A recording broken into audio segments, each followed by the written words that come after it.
नम्रता, मेरी दवा लेके आओ, 10:30 बज गए हैं। आई माँ जी।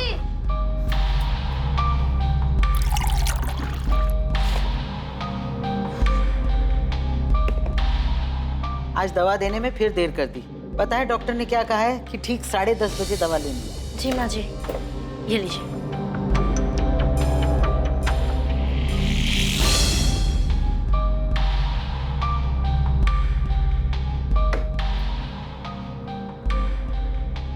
इतनी रात को कहाँ जा रही है रचना? घूमने जा रही हूँ माँ जी। बाय दीदी। समीर, समीर जल्दी चलो, देर हो रही है। समीर भैया, आप इतनी रात को कहाँ जा रहे हो घूमने? आप ही की बहन को सैर कराने ले जा रहा हूँ भाभी। हाँ हाँ ठीक है, और मैं फिर से बोल रही हूँ, समीर के सामने कुछ भी मत बोलना। हाँ, रखती हूँ। क्या बात है, बड़े खुश लग रहे हो? किससे बात कर रहे थे? अरे क्लाइंट से मीटिंग की बात चल रही थी काफी टाइम से, आखिरकार मान ही गया। क्या बात कर रहे हो, रचना मान गई? फिर से वही बात, तो मुझ पर शक क्यों करते हो कल्पना? तुम इतना झूठ क्यों बोलते कपिल? अच्छा तुमसे बातें नहीं करनी, बाहर में जा दूं। हाँ हाँ जाओ जाओ, रचना को इतना वेट करना ठीक नहीं है, जाओ। अब तुम ऐसे ही मेरी सारी बात मानते रहो, फिर देखना हम कहाँ से कहाँ पहुँच जाएंगे। तुमने घर पर किसी को बताया तो नहीं ना कि हम कहाँ जा रहे हैं? नहीं।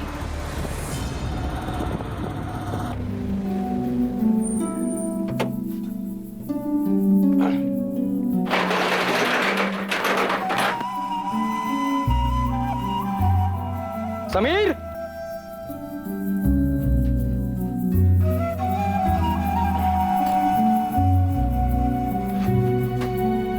समीर नहीं है क्या? वो रचना को लेकर बाहर गया है।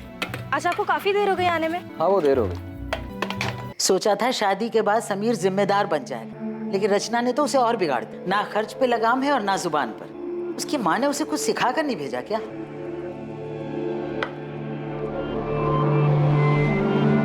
माँ बस भी करो। और वैसे भी समीर तो पहले से ही ऐसा है, उसने कब जिम्मेदारी उठाई? हाँ लेकिन रचना को उसे समझाना चाहिए ना। अब तक दोनों घर नहीं लौटे। मैंने बेटा, उसका वो दोस्त है ना मनु, उसे फोन कर, उससे पूछ, कुछ पता तो लगे दोनों कहाँ गए हैं। अब इतनी रात को क्या फोन करूँ माँ? और ये कोई नई बात तो है नहीं, आ जाएंगे वो। दोनों के फोन बंद आ रहे हैं, तू पता कर, वरना मुझे नींद नहीं आएगी।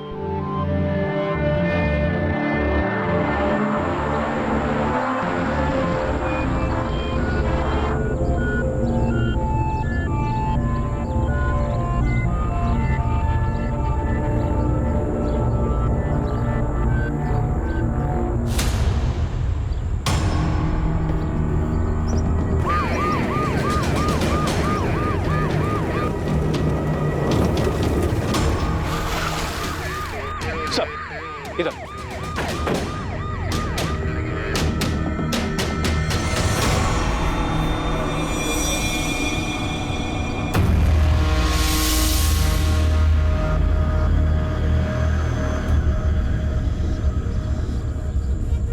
सर जेब में न वॉलेट है न कोई आईडी प्रूफ, फोन भी नहीं। मारने वाला वॉलेट ले गया, लेकिन नोटों की गड्डी यहीं छोड़ दी। मर्डर पैसों के लिए नहीं हुआ। आप लोगों में से सबसे पहले लाश किसने देखी थी? जी सर, लाश को सबसे पहले मैंने देखा। किसी को आते जाते देखा है? नहीं सर, बस ये देखा और मैंने आपको फोन।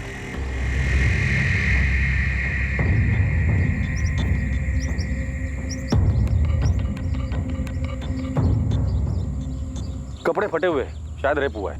सर आसपास कोई मोबाइल या पर्स नहीं मिला। कपड़ों से अच्छे घर की लड़की लगती है, पर शादीशुदा है, गले में मंगलसूत्र है। एक शादीशुदा औरत अकेले यहाँ क्या कर रही थी? तो हो सकता है वो यहाँ किसी और के साथ आई हो, उसी ने इसे मारा हो।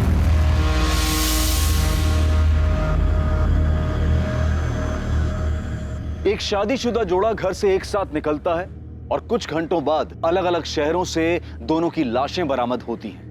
समीर की लाश उज्जैन पुलिस को मिलती है और रचना की लाश इंदौर पुलिस को। और दोनों जगहों की पुलिस को एक दूसरे के मर्डर केस के बारे में कोई खबर नहीं। इस जोड़े की हत्या के पीछे क्या मकसद? रफ्तार से आगे बढ़ रही इनकी जिंदगी पर मौत की लगाम आखिर किसने और क्यों लगाई थी?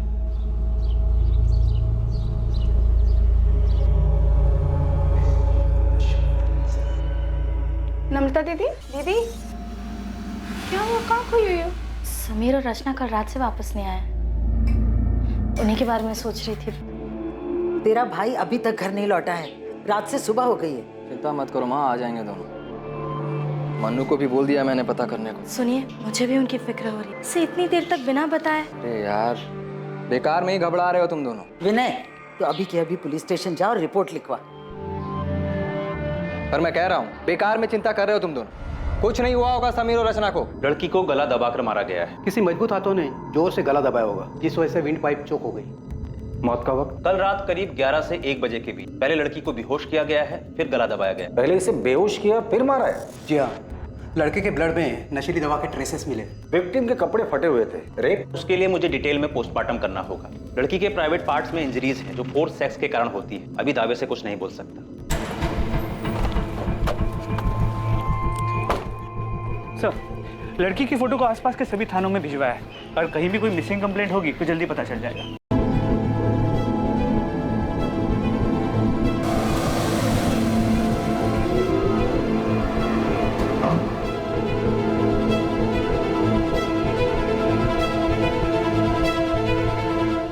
बेटा, आज शाम को तैयार है। शर्मा जी अपनी पत्नी और बेटी अदिति के साथ हमारे घर आ रहे हैं। मुझे शादी नहीं करनी। को पता नहीं ये बात कब समझ आएगी। देख बेटा, उस बात को 8 महीने बीत चुके हैं। अब तो आप ये शादी की बात छोड़ेगी या मैं घर छोड़ दूं?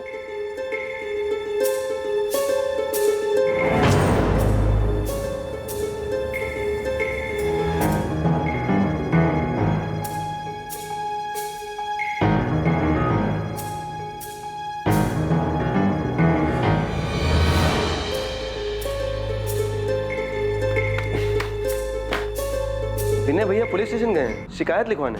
हाँ मनु बेटा, समीर और रचना कल रात से घर नहीं लौटे। उन दोनों के फोन भी बंद आ रहे। मनु, समीर ने तुम्हें कुछ बताया था क्या कि वो कहाँ जाने वाले हैं? नहीं भाभी, मीनू तो इस बारे में मुझे बिल्कुल कुछ भी नहीं हुआ। आज के बाद दोबारा ऐसा घटिया मजाक किया ना तो जान से मार दूं।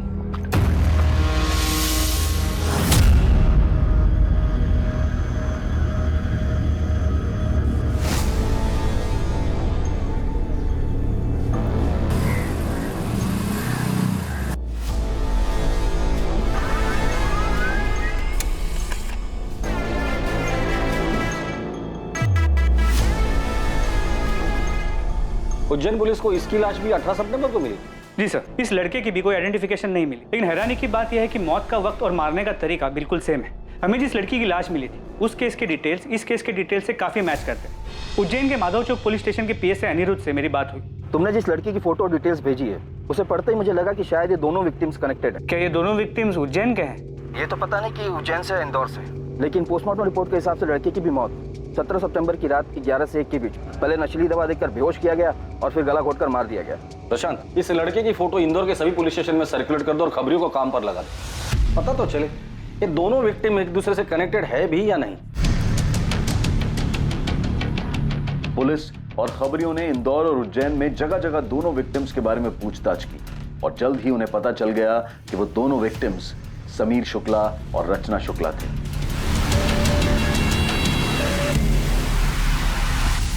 हाँ सर, समीर मेरा छोटा भाई और रचना उसकी पत्नी। सर, कुछ खबर मिली उनकी? वो लोग 2 दिन से घर नहीं आए हैं। ढूंढेंगे कैसे? आप लोगों ने उनकी मिसिंग कंप्लेंट भी नहीं लिखवाई। ये क्या कह रहे हैं आप? विनय ने खुद जाकर थाने में रिपोर्ट लिखवाई थी। माँ, मुझे लगा कि थोड़ा रुक जाता हूँ, शायद वो दोनों अपने आप ही वापस आ जाएं। तूने मुझसे झूठ क्यों बोला? सर, समीर और रचना अब कहाँ हैं? हमें उन दोनों की डेड बॉडीज मिली। क्या? क्या? समीर, समीर,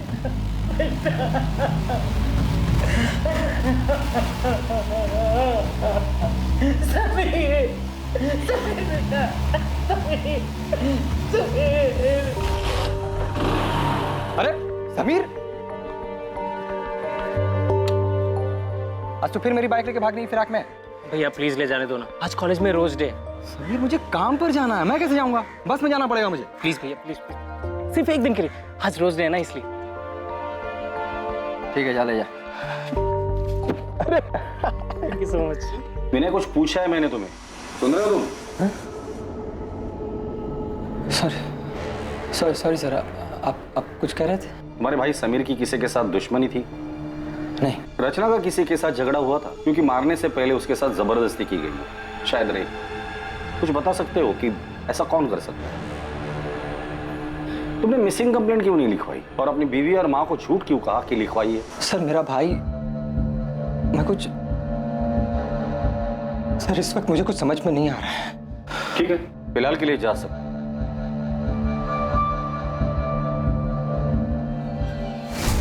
ये विनय वाकई में इतना प्यार करता था या एक्टिंग कर रहे हैं? ये समीर और रचना, इनका कत्ल एक ही तरीके से हुआ है, लेकिन इनकी डेड बॉडीज हमें अलग अलग शहरों में मिली।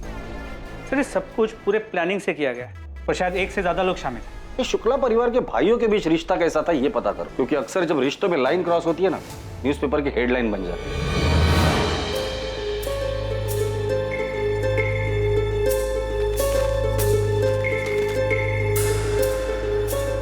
क्या हो पापा, ऐसे हड़बड़ा क्यों रहे हो? कुछ नहीं बेटा, कुछ नहीं। पापा सोशल मीडिया का जमाना है, बाहर आजकल सिर्फ अखबार तक नहीं रहते। तूने रचना के बारे में पढ़ा? हाँ, बुरा हुआ। पृथ्वी बेटा तू ठीक तो है? हाँ पापा मैं ठीक हूँ। आप चाहते थे ना मैं अदिति से मिलूं, मैं तैयार हूँ। तुम्हें मेरी बात मान लेनी चाहिए थी रचना। ये सब नहीं होता। क्या हुआ?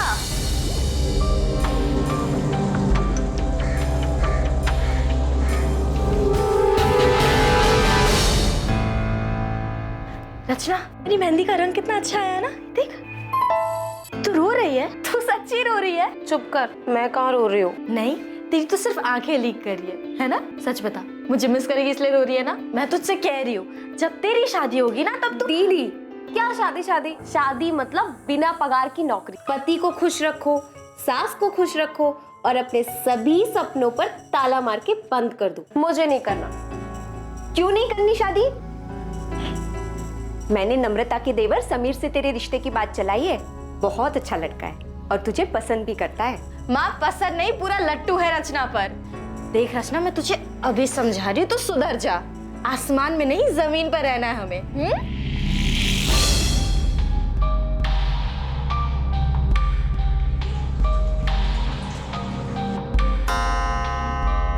माँ जी, आपकी दवाई का वक्त हो गया।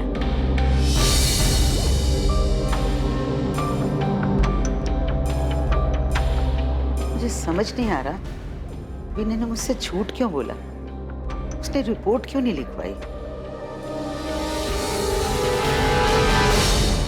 मोनू, तुम समीर के बचपन के दोस्त हो, उसे अच्छे से जानते हो। हाल फिलहाल में उसका किसी के साथ लड़ाई झगड़ा या कहासुनी हुई थी? आज के बाद दोबारा ऐसा घटिया मजाक किया ना तो जान से मार दूंगा। नहीं सर, इस बारे में तो मैं कुछ नहीं जानता। लेकिन आपको एक बात बताना चाहता हूँ, समीर और विनय भैया के रिश्ते के बारे में। साहब, विनय भैया और समीर के बीच में पहले तो सब कुछ ठीक था, लेकिन 8 महीने पहले जब से समीर और रचना की शादी हुई तब से सब कुछ बदल गया। लेकिन रचना तो विनय की बीवी नम्रता की सगी बहन थी ना? जी सर, लेकिन नम्रता भाभी और रचना में बहुत फर्क था। जहाँ भाभी ने आज तक पूरे परिवार को संभाल के रखा, वहीं रचना ने उन्हें आते ही अलग कर दिया। माँ, मुझे समझ नहीं आ रहा है कि आज इतने सालों बाद अचानक मेरी दुकान और आपका टिफिन बिजनेस वाली बात क्यों उठ रही है? क्योंकि समीर को अपने हक का एहसास हो गया है जीजा जी। हक का एहसास तो तुमने करवा दिया रचना, तो अब लगे हाथ इसे जिम्मेदारी का एहसास भी करा दो। एहसास तो आपको होना चाहिए ना जीजा जी।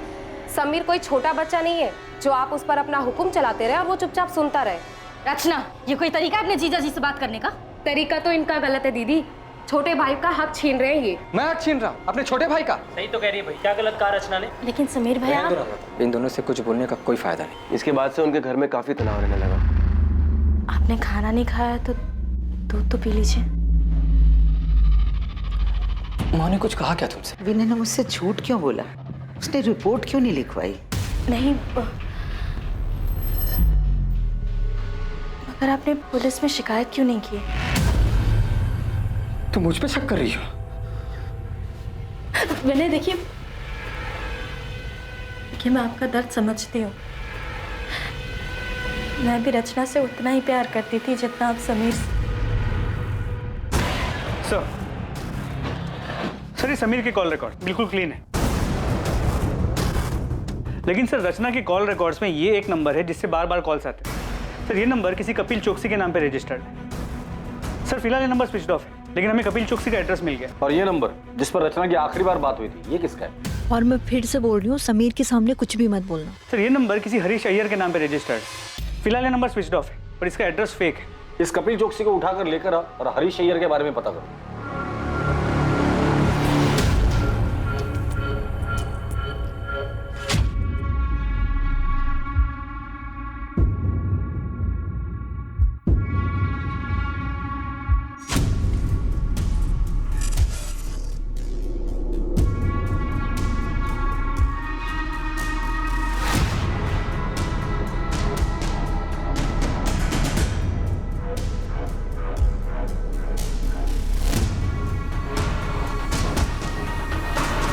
कल्पना, अच्छा यही होगा कि आप हमें सच सच बता दें कि आपके पति कपिल इस वक्त कहाँ है। सर मेरा उस आदमी के साथ कोई वास्ता नहीं है। कपिल क्या हुआ, इतना डरे हुए क्यों हो? हाँ क्या किया तुमने? मैंने कुछ नहीं किया है। मैं भी तुम्हें कुछ नहीं बता सकता। अगर पुलिस रचना के बारे में पूछे तो पुलिस को बता देना कि मैं रचना के बारे में कुछ नहीं जानता। अभी मुझे जाना होगा। कपिल!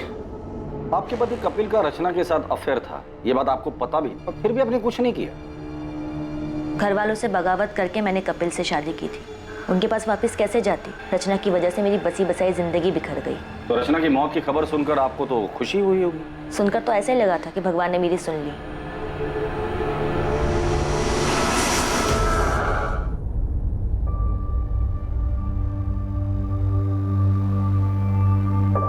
मैं तुमसे प्यार करने लगा हूँ। शादी करोगे मुझसे?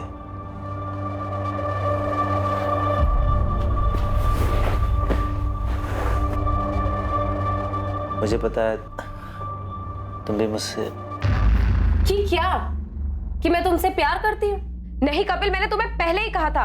ऑनलाइन चैटिंग के वक्त बिल्कुल साफ क्लियर किया था कि मुझे ये शादी, प्यार, इन सब में कोई इंटरेस्ट नहीं है। तो फिर तुम ये बकवास क्यों कर रहे हो?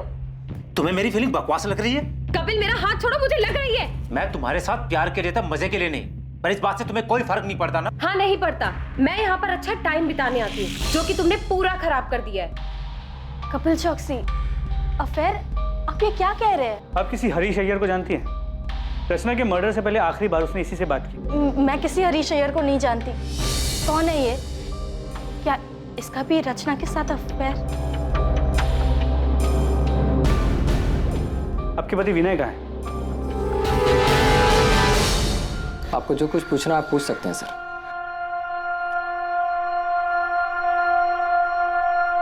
नम्रता, उस रात विनय काफी देर से घर लौटा था ना? 17 सितंबर की रात को मेरा टेम्पो बिगड़ गया था सर। गैराज का रसीद है मेरे पास, जहां से मैंने टेम्पो ठीक करवाया था। समीर और रचना 17 सितंबर को गायब हुए थे और 20 सितंबर तक तुमने उनकी मिसिंग कंप्लेंट नहीं लिखवाई थी। क्यों? क्योंकि समीर की शादी के बाद ऐसा 2-3 बार पहले भी हो चुका था। समीर और रचना अक्सर बिना बताए घूमने चले जाते थे। मैंने सोचा 1-2 दिन में लौट आएंगे। सर यही सच है। और दुकान के किराए के पीछे हुए झगड़े का सच वो क्या था? सर रचना के उकसाने पर हमारे बीच झगड़ा हुआ था, लेकिन समीर हमेशा से जिद्दी रहा है। ये मनमानी करना उसके लिए कोई नई बात नहीं थी। समीर और रचना की शादी को सिर्फ 8 महीने हुए थे और इन महज 8 महीनों में ही समीर और उसके बड़े भाई विनय के बीच अलगाव पैदा हो गया था। ये बात भी सामने आई थी कि शायद रचना का किसी कपिल चौकसी के साथ अफेयर था, लेकिन अब जो खबर सामने आने वाली थी वो शुक्ला परिवार को पूरी तरह से झकझोर कर रख देने वाली थी। तुझे क्या लगा था? तू बताएगा नहीं तो हमें पता नहीं चलेगा? बोल, समीर के मर्डर से 1 दिन पहले तुम दोनों का किस बात को लेकर झगड़ा हुआ था? आज के बाद दोबारा ऐसा घटिया मजाक किया ना तो जान से मार दूं। तुझे भरोसा नहीं है ना मेरी बात पे? ये देख, देख अपनी आंख से। ऐसा क्या था उस वीडियो में कि समीर के होश उड़ गए? बता दो। रचना का सच जो इत्तेफाक से मेरे सामने आ गया। सर वो कुछ 3-4 हफ्ते पहले मेरा दोस्त पंकज इंदौर से आया हुआ था। हम दोनों होटल के कॉरिडोर से बाहर आ ही रहे थे कि वहां मुझे रचना दिखी। वो किसी आदमी के साथ थी। मुझे देखकर ये बहुत झटका लगा। मेरे कुछ समझ में नहीं आया तो मैंने तुरंत अपना फोन निकाला और उनके कमरे में अंदर जाने की वीडियो बना ली ताकि समीर को दिखा सकूं। कौन है आदमी? सिर्फ ये एक आदमी नहीं है, मैंने उस होटल के वेटर से बात भी की है। हाँ साहब, ये मैडम अक्सर यहाँ आती हैं और इनसे मिलने कई साहब आते हैं।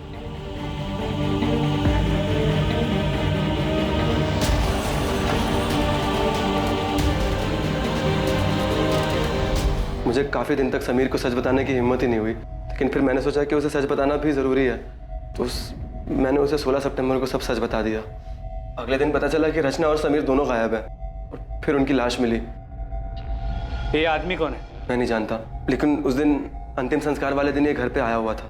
मैं नहीं जानता ये कौन है। अंतिम विधि में ये आदमी आपके घर आया था? आया होगा, मुझे नहीं मालूम। तुम्हारी बीवी नम्रता इस सब के बारे में जानती है? नम्रता, रचना ने जो किया उसमें तुम्हारा कोई दोष नहीं है। विनय, आप पुलिस की बात मत सुनो, वो लोग झूठ बोल रहे हैं। रचना ऐसी नहीं थी। पुलिस ने खुद उस होटल में जा करके पता लगाया था जहां रचना। ये रचना भी ना जाते जाते हम सबका मुंह काला कर गई। तेरी माँ ने यही सिखाया था क्या उसे? नम्रता, माँ मतलब कुछ भी बोले जा रही हो तुम। सर, पूरे परिवार में इस आदमी को कोई नहीं जानता। ये आदमी अंतिम संस्कार के लिए आया था और इसे कोई नहीं जानता। अजीब बात है। रचना के कॉल रिकॉर्ड्स में कपिल चौकसी और हरीश अय्यर के अलावा और कोई सस्पिशियस नंबर नहीं मिला है।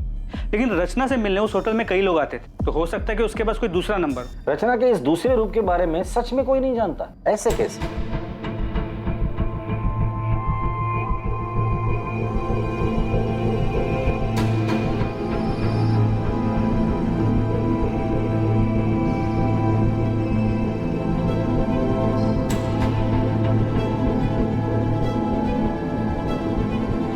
रचना की जिंदगी का सच आखिर था क्या, और इस डबल मर्डर के पीछे कौन था और उसका मकसद क्या था, और कितने लोगों को रचना का सच पता था? मंगल, हरीश, विनय, कपिल, क्या इतने ही लोग थे जिन्हें रचना ने चोट पहुंचाई थी, या फिर इस लिस्ट में और भी नाम शामिल होने वाले थे? वैसे मुझे पता नहीं था कि तुम हंसते भी हो। मतलब जब पहले मिले थे तो तुम हमेशा देवदास बने फिरते थे। वो एक दौर था जो अब बीत चुका है। किसी से सच्चा वाला प्यार हो गया था क्या? एक लड़की थी जिससे मैं बहुत प्यार करता था। I'm sorry अगर तुम्हें बुरा लगा तो। अरे नहीं नहीं, मैं अब ठीक हूँ। वैसे तुम जिस लड़की की बात कर रही हो वो मेरे लिए 8 महीने पहले ही मर चुकी। जी सर, मैं उसी के घर जा रहा हूँ, पहुँच के अपडेट करता हूँ।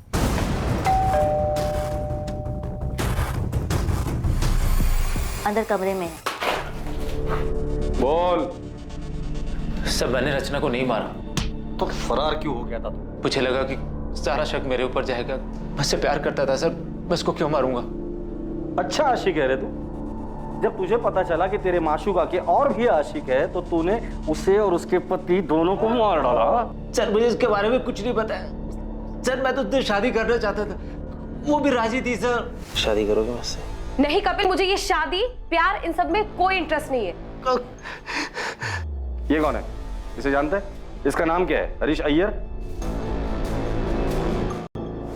कितनी देर कपिल? 10 मिनट से तुम्हारा वेट कर रही हूँ, जल्दी आओ। रचना, तुम यहाँ धूप में क्यों खड़ी हो? तुम्हें गर्मी लग रही होगी। मंगल, तुम यहाँ? तुम एक हफ्ते से मेरा फोन क्यों नहीं उठा रही? वो मैं कॉल करने ही वाली थी तुम्हें। मुझे लगा ही, इसीलिए मैं नया फोन लेने निकला था। वो पुराना फोन मैंने तोड़ दिया ना, वो यहाँ मार के। क्यों? वो तुम फोन नहीं उठा रही थी तो गुस्सा आ गया, गुस्से में मैंने यहाँ मार मार के तोड़ दिया फोन। बस 2 मिनट रुक जाओ प्लीज। हाँ रचना, रचना बाहर निकलो, जल्दी भागो यहाँ से कपिल, इसका दिमाग खराब है। रचना बाहर निकलो। सर फिर आया ये, प्लीज यहाँ से चलो। रचना, रचना। कौन था ये? अरे मंगल वर्मा नाम है इसका। एक बार इसने मुझे किसी शादी में देख लिया था, मैंने बस इस पे थोड़ी सी तरस खा के बात क्या कर ली, ये तो पीछे ही पड़ गया। कहता है इसे मुझ में अपनी मरी हुई पत्नी नजर आती है। सर, उस दिन रचना काफी घबराई हुई थी। मंगल को देख के उसके पसीने छूट रहे थे। सर, इससे ज्यादा मैं मंगल के बारे में कुछ नहीं जानता। सर, खबरी जाकिर मंगल वर्मा की खोज पे लग गया है, जल्दी कुछ पता चल जाएगा। और होटल के रजिस्टर में जो भी नाम और पता था सब फर्जी था। ये कपिल खुद को बचाने के लिए झूठ भी बोल सकता है। कहानी सुनाकर अपनी करनी मंगल वर्मा पर डाल रहा है। पृथ्वी बेट,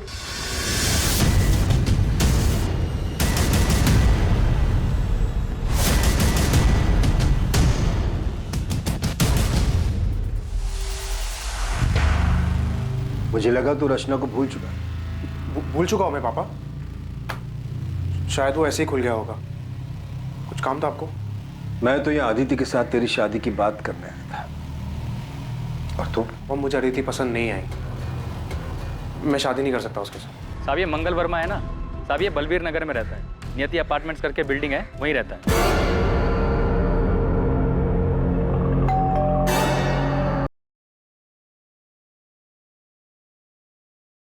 मंगल वर्मा को उसकी वाइफ ज्योति के मरने का गहरा सदमा लगा था। दिमागी हालत पे काफी अनस्टेबल हो गया था। इनफैक्ट काफी टाइम तक वो अस्पताल में था जहाँ पे उसका ट्रीटमेंट चल रहा था। अभी 1 साल पहले हॉस्पिटल से डिस्चार्ज हुआ। उसके डॉक्टर ने बताया कि कभी कभी वो आपे से बाहर हो जाते हैं, काफी वायलेंट हो जाते हैं, लेकिन किसी भी पुलिस स्टेशन में उसकी कोई वायलेंट या क्रिमिनल हिस्ट्री नहीं मिली। तुम रचना से कैसे मिले? उसे पहली बार मैंने एक शादी में देखा था।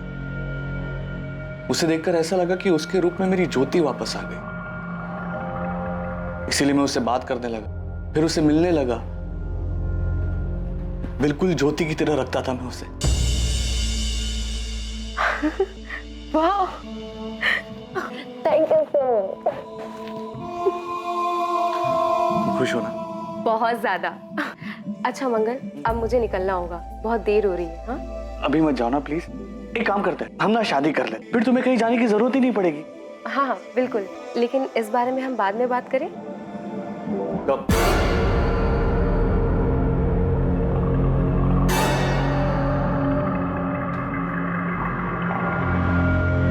पिछले 1 महीने से तुम यही बात की। क्या क्या प्रॉब्लम क्या? तुम्हारी जिंदगी में कोई और है? तुम मुझसे प्यार नहीं करती? छोड़ना चाहती हो मुझे? नहीं, तुम धोखा नहीं दे सकते। रचना, तुम मेरी बीवी हो, सिर्फ मेरी बीवी हो रचना। मंगल, मंगल, मंगल क्या कर रहे हो? मंगल, मंगल, मंगल मेरी बात सुनो मंगल, इसे फेंक दो मंगल। शादी करोगी मुझसे? वरना मंगल, मेरे जीजा जी और मेरी बहन अभी घर से बाहर गए। वो जैसे ही आएंगे ना, मैं उनसे बात करूंगी। अभी ये कांच मुझे दे दो, हाँ प्लीज।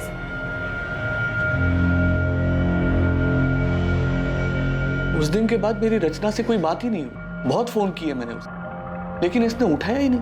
रचना के साथ कौन से नंबर पर बात होती थी तुम्हारी? 4441121। रचना ने बेवकूफ बनाया तुम्हें। तुम यहाँ उसे महंगे महंगे तोहफे देते रहे और वो वहां तुम्हारे साथ साथ 4 और लोगों को भी घुमा रही थी। रचना के बारे में ऐसे बात मत करो प्लीज।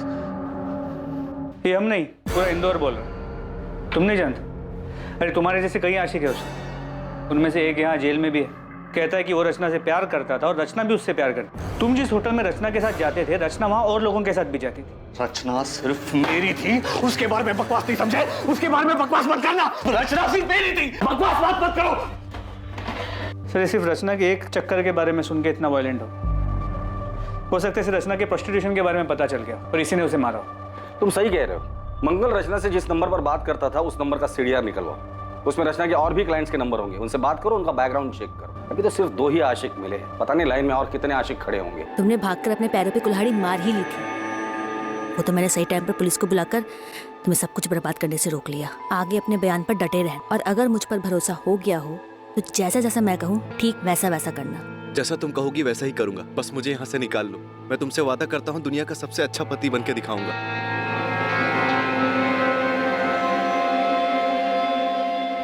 तीर निशाने पे लगा। वो बहुत डरा हुआ है, कह रहा जैसा मैं कहूंगी वैसा ही करे। हाँ ओके, शायद रचना की मौत मेरी जिंदगी बना दे। आप कोई बाइक पसंद आई? ऐसी फटीचर बाइक लेने से मैं कोई साइकिल ले लूंगा। कोई अच्छी है तो बता। अरे साहब, एकदम नई और ताजा माल आया है साहब, आप इसको देखो एक बार। ये अच्छी है। पेपर्स कब तक बनाएगा? पेपर सब बन जाएंगे, बस आप पसंद करो, मैं नंबर बदल देता हूँ। चल मेरे साथ, तुझे जेल में नया कैदी नंबर देता हूँ। बोल। साहब माफ कर दो साहब, कसम खाते हैं, हमें उसका नाम नहीं मालूम साहब। हम चोरी गाड़ी जरूर खरीदते हैं, लेकिन उनका नाम पता नहीं पूछते हैं साहब। कल तो याद होगी ना तुझे? स्केच आर्टिस्ट को बुला कर इससे स्केच बनवा लेना, और इसे अगर शक्ल याद नहीं होगी ना तो इसकी शक्ल बिगाड़ देना।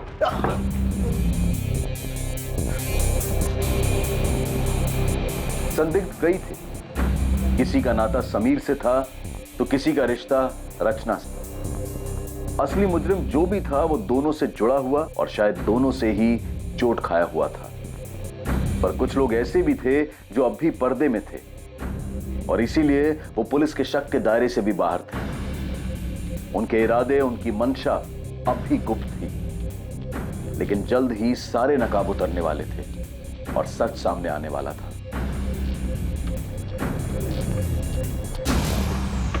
माँ, कहाँ जा रही हो? पुलिस स्टेशन, समीर के कातिल के बारे में पता कर। अरुणा जी, समीर और रचना के कातिल को हम ढूंढने की पूरी कोशिश कर रहे हैं। क्या आपको किसी पर शक है? नहीं, लेकिन जिसने भी ये किया है उसे कड़ी से कड़ी सजा मिलनी चाहिए। सर, मुश्ताक ने स्केच बनवाया। क्या आप इसे जानते हैं? इसने समीर की बाइक बेची थी। सर, इसे तो मैंने समीर भैया के साथ देखा था। संध्या। जी भैया। हम लोग आगे ही जा रहे हैं तेरे घर की तरफ से, तुझे छोड़ देंगे। जी। ये पृथ्वी भैया उज्जैन से। नमस्ते। पृथ्वी उज्जैन से? नम्रता और रचना भी उज्जैन से ही हैं।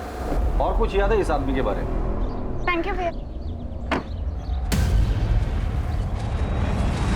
हाँ सर, कार का नंबर नोट कर लीजिए, MPXY0001। सर, नंबर प्लेट के नीचे पृथ्वी की जान जैसा कुछ लिखा था। इसमें डिवोर्स पेपर्स के साथ साथ प्रॉपर्टी के पेपर्स भी हैं। तुम्हें कैसे पता चला कि समीर और रचना के पास इतना सारा पैसा है कि वो तुम्हारी जमीन खरीद सकते हैं? सर, मुझे बताया गया था कि उनको दुकान का किराया मिलता है। सच सच बता दे, कौन है इस केस का मास्टरमाइंड?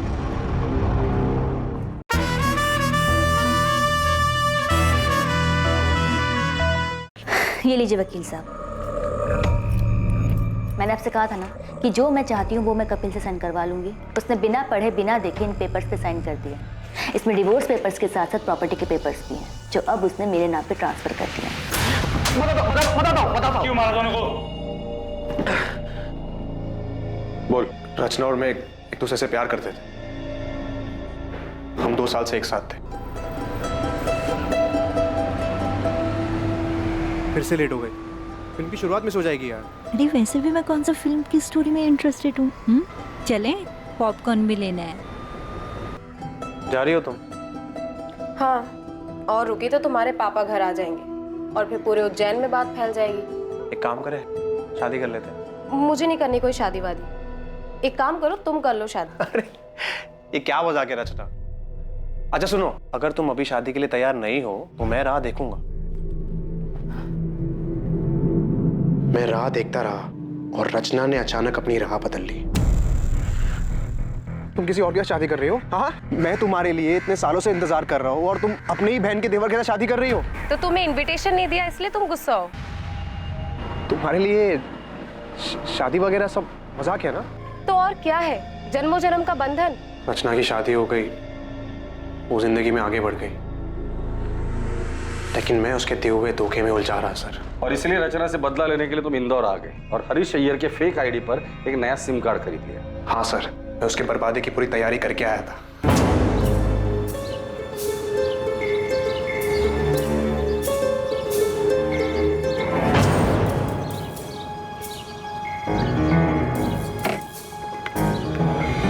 अरे पृथ्वी, तुम यहाँ? और वाह, क्या रूप है। बाय द वे, ये समीर है, मेरे पति। हाय समीर। हाय पृथ्वी। समीर, ये पृथ्वी है, मेरा कॉलेज फ्रेंड। मैंने समीर से दोस्ती कर ली। मैंने बताया कि इंदौर में पापा की जमीन है, जिसे मैं बेचने आया हूँ। मैंने जमीन का भाव इतना कम बताया कि रचना और समीर दोनों लालच में आ गए। फिर जमीन दिखाने और टोकन देने के बहाने मैंने उनको बुलाया।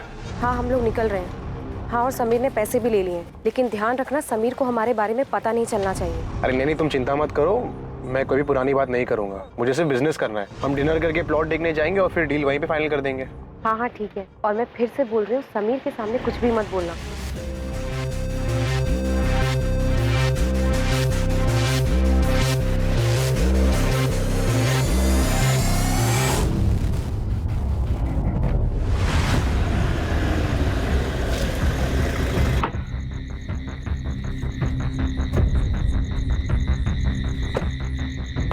समीर, समीर चल। ये कहाँ है? संभाल के, थोड़ा ही आगे है प्लॉट। रचना? हाँ, रचना आएगी पीछे से, आजा।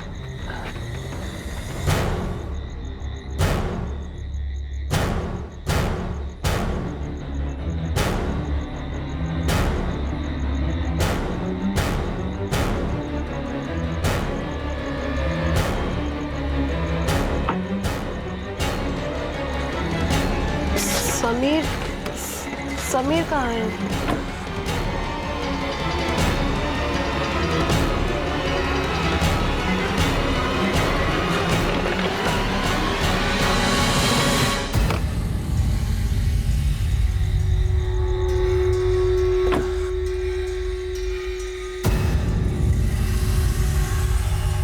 मैंने समीर की लाश वही उज्जैन में छोड़ दी और रचना की लाश मैंने इंदौर में आके फेंक दी। दोनों के फ़ोन मैंने तोड़ के नाले में फेंक दिए और अगले दिन समीर की बाइक ढाबे से उठा ली।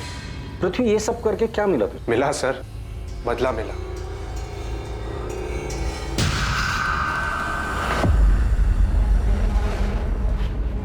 एक मिनट, तुम्हें कैसे पता चला कि समीर और रचना के पास इतना सारा पैसा है कि वो तुम्हारी जमीन खरीद सकते हैं? सच सच बता, ये सारी प्लानिंग तूने अकेले नहीं की थी? सर मुझे बताया गया था कि उनको दुकान का किराया मिलता है, वो कहाँ जाते हैं, कहाँ घूमते हैं, इन सब की डिटेल बताई गई थी। सच सच बता दे, कौन है इस केस का मास्टरमाइंड? सर ये पृथ्वी सच कह रहा है या अपना किया किसी और के सर पे डाल रहा है? अगर ये पृथ्वी झूठ बोल रहा है तो हमारे पास कोई सबूत नहीं है, लेकिन अगर ये पृथ्वी सच भी बोल रहा है तो हमें उसका कन्फेशन चाहिए होगा। लेकिन मुझे लग रहा है कि ये पृथ्वी हमारे साथ खेल खेल रहा है। सच जानने के लिए हम भी खेल खेलते। उठा दे उसको। पृथ्वी ने सब कबूल कर लिया, तेरी बारी है। अरे मैंने कुछ नहीं किया सर। अरे सर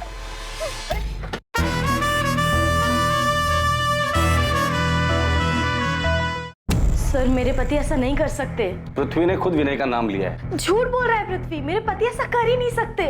आपके सामने ही आपके पति से हम सच उगलवाते हैं। चलिए बोल, चल बोल। विनय, विनय आप ठीक है ना? उन्होंने आपको कुछ किया तो नहीं? अब तक तो कुछ नहीं किया है, लेकिन आगे का वादा नहीं कर सकता। बेहतर यही होगा कि तू सच बता दे। मैंने कुछ नहीं। तू ऐसे नहीं बोलेगा। लगता है सच उगलवाने की स्पेशल ट्रीटमेंट तुझे देनी ही पड़ेगी। सर मेरा सर मैंने मरवाया रचना और समीर, इन्हें कुछ नहीं पता, इन्होंने कुछ नहीं किया। ये तो क्या कह रही है नम्रता? सच बोल रही है वो। सारा सच हम पहले से ही जानते थे, बस वही सारा सच हम तुम्हारे मुंह से सुनना चाहते थे। इसीलिए तुम्हारे पति विनय को पकड़ने का नाटक हम लोगों ने किया था। सारी कहानी बताओ, सारा प्लान बताओ। सारा प्लान मेरा था। मैं नहीं चाहती थी कि रचना और समीर जिंदा बचे, पर इसके लिए मुझे किसी की मदद की जरूरत थी। तुम्हारा ध्यान कहाँ था? नहीं था। नम्रता, रचना कितनी देर लगा दी यार आने में? मम्मी से कितना झूठ बोलूं तेरे लिए? तो क्या सच बता दोगी? मुझे डांट खाने दोगी? और फिर मैं पृथ्वी मेरे प्यार से कैसे मिलूंगी? नहीं ऐसे नहीं है दीदी, अगर ऐसा नहीं है तो फिर हम कल का भी प्लान बना ले। आप संभाल लोगी ना? हाँ संभाल लूंगी, तू नाटक बंद कर। नम्रता थैंक यू सो मच। अगर तुम नहीं होती तो मैं से रोज मिल भी नहीं पाता। मैं पृथ्वी और रचना के रिश्ते के बारे में कॉलेज से जानती थी। मुझे पता था पृथ्वी इससे कितना प्यार करता था और अब भी करता है, इसलिए मैंने तय किया और पृथ्वी से मिलने चली गई। नम्रता हाय। आओ ना अंदर। तुम्हें याद है पृथ्वी, कॉलेज में तुम मेरे तेल वाले बालों का कितना मजाक उड़ाते थे? चंपू चाची के नाम से सब जानते थे तुम्हें। चंपू चाची? और वो नाम मैंने रखा था। क्या दिन थे ना वो। याद है तुम रचना के कितने दीवाने थे? नम्रता, रचना की बात फिर कभी मत उठा। मैं अभी भी तकलीफ में हूँ और उसे बुला नहीं पाया हूँ। I am sorry, I understand. Rachna ने तुम्हें बहुत चोट पहुंचाई है और वो आज भी वही कर रही है। शादी उसने समीर के साथ की है, मगर सुहागरात सबके साथ मना रही है। पृथ्वी क्या किया तुमने? कट गया हाथ।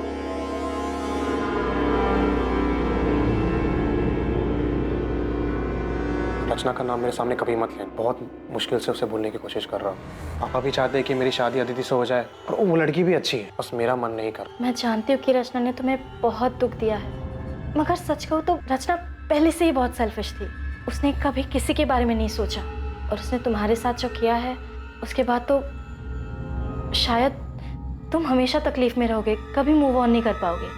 लेकिन तुम ये सब मुझे क्यों कह रही हो? क्योंकि मैं खुद तकलीफ में हूँ। मैं बस चाहती हूँ कि रचना समझे कि वो इस तरह लोगों के साथ खिलवाड़ नहीं कर सकती। पृथ्वी, तुम रचना को मार डालो। क्या? देखो, उसने तुम्हारे साथ जो किया है और वो बाकी कई लोगों के साथ कर रही है वो सही नहीं है, उससे रोकना होगा। मैं मानता हूँ कि मुझे रचना पे बहुत गुस्सा है और उसको मारने से ही मुझे सुकून मिलेगा, लेकिन सिर्फ सुकून के लिए मार दूं? पूरा रिस्क मेरा और फायदा सिर्फ तुम्हारा हो रहा है, मेरा कुछ फायदा नहीं हो रहा है यहाँ पे। तुम्हें मुझसे जो फायदा उठाना उठा लो, बस रचना और समीर को मार डालो। तुमने रचना को मारने का प्लान सिर्फ इसलिए किया था क्योंकि तुम्हें लगा था कि रचना की हरकतों की वजह से तुम्हारा घर टूट सकता है। मुझे उसके अफेयर के बारे में पहले से ही मालूम था, मगर जब मुझे पता चला कि वो किस हद तक गिर चुकी है तो मैं हिल ही गई। वो किसी के साथ भी सो रही थी और उसके बदले में उसके क्लाइंट्स से रचना प्रोस्टिट्यूशन में है, ये बात तुम्हें पहले से ही पता थी? मेरी टिफिन सर्विस की हेल्पर संध्या उसका पति उसी होटल में काम करता था जहाँ रचना जाके। मैंने रचना को कई बार समझाने की कोशिश की। हाँ, धंधा करती हूँ। धंधा तो सभी करते हैं ना दीदी। आप भी तो टिफिन का धंधा करती हैं, पेट की भूख मिटाती हैं, और मैं शरीर की। और इसमें साथ साथ कमाई होती है दीदी, वो अलग। हे भगवान, रचना तो कितनी बेशर्म हो गई है। अगर समीर को पता चला तो, बाकी घर वालों को पता चला तो क्या दीदी, तब की तब देख लेंगे ना। और वैसे भी समीर से कहीं बेहतर मिल जाएंगे मुझे। रचना, तेरे साथ साथ मेरा भी नाम जुड़ा हुआ है। तेरी हरकतों की वजह से मेरा घर टूट जाएगा। अरे हमारे परिवार की बदनामी होगी सो अलग। रचना, माँ को मरे 1 साल भी नहीं हुआ है। सोचो कि आत्मा को कितनी ठेस पहुंचेगी। अरे दीदी, आप किन बातों को लेकर बैठ गई हो? ये समाज वमाज कुछ नहीं होता है। लोग सिर्फ 4 दिन बातें करेंगे, उसके बाद आगे बढ़ जाएंगे। लेकिन जिंदगी दीदी एक ही है, और मैं अपनी जिंदगी अपने मन मुताबिक जीना चाहती हूँ, अपनी मर्जी से। रचना समझ ही नहीं रही थी। वो घर, परिवार, समाज किसी के बारे में नहीं सोचना चाहती थी। बस अपने मन की करना चाहती थी, जैसे वो बचपन से करती आ रही थी। मगर अब बस बहुत हो चुका था। मैं उसे अपना घर उजाड़ने नहीं दे सकती थी। लेकिन समीर को क्यों मरवाया? पूरा किराया देकर आपने कोई एहसान नहीं किया मुझे। वैसे भी वो मेरा हक है जो पिछले कई सालों से आप मुझसे छीनते आ रहे हैं। मैं छीनते आ रहा हूँ? मैं छीनते आ रहा हूँ? हाँ, तुम। समीर भी रचना जैसा ही था। उन दोनों को घर की इज्जत की कुछ पड़ी ही नहीं थी। वो दोनों तो बस घर की शांति खराब करने पे तुले थे। उन्हें बस बर्बाद करना आता था। वो दोनों तुम्हारा घर बर्बाद कर देंगे, इस डर से तुमने खुद अपने हाथों से अपना घर बर्बाद कर लिया है। मैंने मुझसे गलती हो गई, लेकिन मैं डर गई थी। मुझे लगा कि रचना की सच्चाई जानकर आप मुझे छोड़ देंगे। हमारे परिवार की इज्जत, समाज, हम सबको क्या मुंह दिखाते हैं। गुस्सा मेरे अंदर भी था, लेकिन तुम अपने गुस्से और नफरत में इतनी अंधी हो गई थी कि तुमने इतना भी नहीं सोचा कि जो आग तुम लगाने जा रही थी वो तुम्हारा अपना घर भी राख कर देगा। तुमने सब कुछ खत्म कर दिया नम्रता।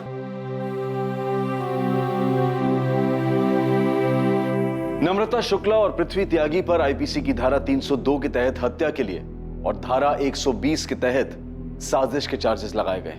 पृथ्वी पर बलात्कार के लिए धारा 376 भी लगाई गई और दोनों इस वक्त न्यायिक हिरासत में हैं। रचना का शादी और समाज की मर्यादाओं की परवाह किए बिना बेलगाम जीना नम्रता को मंजूर नहीं था। नम्रता को जो डर था उसके लिए वो अपने पति से बात कर सकती थी। कई बार गलत ख्याल हम पर हावी हो जाता है, लेकिन किसी अपने से, किसी करीबी से बात करने से हम वो गलत कदम उठाने से बच सकते हैं। कुछ भी करने से पहले ये जरूर सोचें कि उसका आप पर और आपके परिवार वालों पर क्या असर होगा। अब मैं अनूप सोनी आपसे विदा लेता हूं, फिर मुलाकात होगी एक नए केस के साथ। देखते रहें क्राइम पेट्रोल सतर्क, सोमवार से शुक्रवार रात 11 बजे। और याद रखें, क्राइम और आपके बीच में सिर्फ इतना फर्क है कि आप कितने सतर्क रहें, सुरक्षित रहें।